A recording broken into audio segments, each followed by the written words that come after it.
Hello and welcome to Edinburgh Watch Company. My name is Jonathan, and on today's video I'm going to talk to you about a really nice Rolex Oyster Date that we have just taken in stock.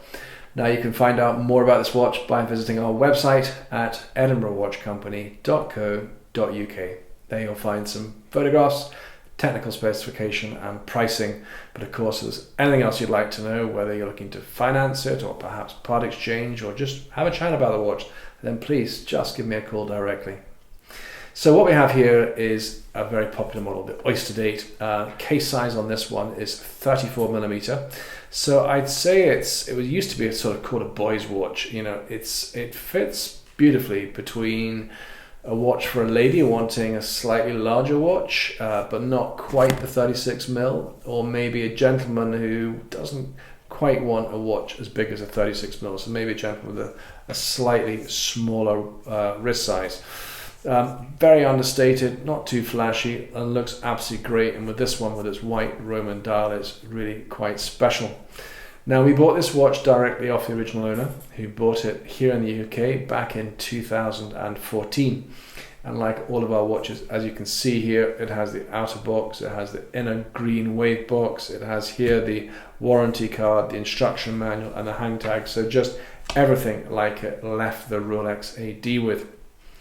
So the Oyster Date, great watch, automatic, chronometer, 904L grade stainless steel, really nice watch to wear on the Oyster bracelet, and I think it's a really good all-rounder for really quite a sort of sensible budget compared to what you have to pay for many of the Rolexes.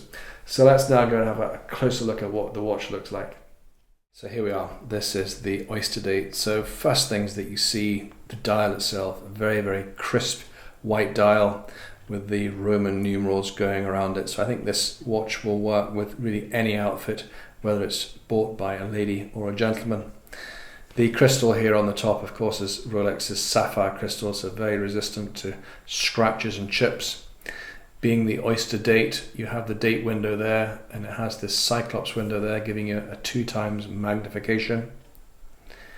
On the inside of the dial here, you have what they call the Rehort dial, and that's that silver dial you can see there between the glass and the actual white dial itself. And that's inscribed with Rolex written around it many times, except for the very bottom here, you have the serial number on it. On the top here, we have that traditional look of the white gold fluted bezel. Again, it's absolutely stunning and in lovely condition. On this side here, you can see the Rolex crown. Now this actually screws into the side of the watch, just ensuring the watch is waterproof to 100 meters. So definitely a watch you haven't got to take off when you go swimming. The movement in this one, of course, is the automatic chronometer movement, so that's going to perform to within -4 to +6 seconds per day, so a very accurate automatic watch, and it has a good power reserve too. Here on the side there just gives you a perspective of its thickness, but I'll actually show you on my wrist as well, so you can just see how it looks, but it's definitely one that's going to fit underneath the shirt cuff and jacket. The side of the case, as you can see here, it's polished stainless steel. Rolex used 904L grade stainless steel, so a very strong metal that's designed to last a lifetime, and then no doubt another lifetime too. It's mounted onto the Oyster bracelet here, which is what we see on many of the Datejust and also on the sports watches. It's a very strong and exceedingly comfortable bracelet with satinized finish on the outside edge, and then the polished center links running down through the middle, but that polished look also appears on the side of the bracelet there. It's mounted to a deployment clasp there. You can see there it bears that Rolex logo, and just a light pull here opens this up here, and it's solid steel there. Should you wish to make this bracelet a little bit bigger, then you can open the Easy Link function here. You can just see it there, and I can push this back in and just clip it shut there just to make it a bit tighter. So it's as easy as a gentle pull like that when you want to make it a little bit bigger to fit your wrist. Aside from that, the case back here again is satinized stainless steel, absolutely plain as well, so should you ever wish to engrave it, very easy to do. So that's our Datejust. Let's go and have a look at it on the wrist.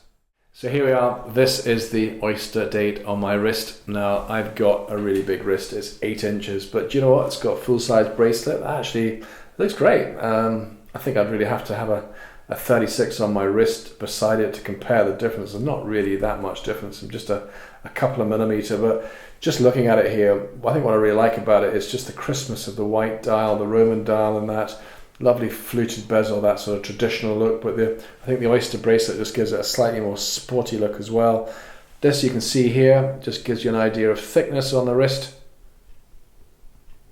and size is just really good and nice with that Oyster bracelet as well. And that's it just compared to a 40mm that I'm wearing, but you can see I like that sort of that crisp white look to it. So there we go. That is a quick review of our 2014 Rolex Oyster Date. Thank you so much for taking the time to watch today. If you like the watch videos, then why not subscribe just by clicking on there. We're also on Instagram, Facebook and Twitter. Just please have a look at us there and you'll see everything we're up to. Thanks for watching. Bye bye.